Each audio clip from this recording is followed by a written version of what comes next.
চিরদিনই তুমি যে আমার ধারাবাহিকে দেখেছিলাম আর্য স্যার অপর্ণার মুখোমুখি হতে পারছে না। কিঙ্কর বলেছে যে আমি বুঝতে পেরেছি আর্য তুমি অপর্ণার প্রতি আকৃষ্ট হয়েছো, ওকে ভালোবাসো, কিন্তু এটা তো ঠিক না, ও একটা বাচ্চা মেয়ে, লোকে কি বলবে, আর্য সিংহরা এরকম করছে, কিছু একটা বন্দোবস্ত করতে হবে। তাই আর্য শিলিগুড়িতে ট্রান্সফার করে দিতে চাইলো অপর্ণাকে, যাতে দেখা না হয়।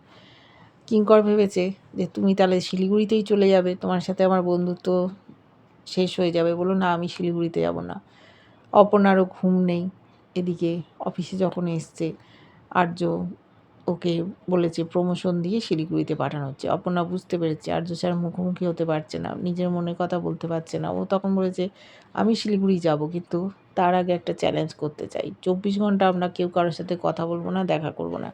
যদি কোনো কারণে দেখা হয়ে যায় তাহলে আপনাকে মনের কথা বলতে হবে। ভয় পেয়ে গেছে আর্য স্যার।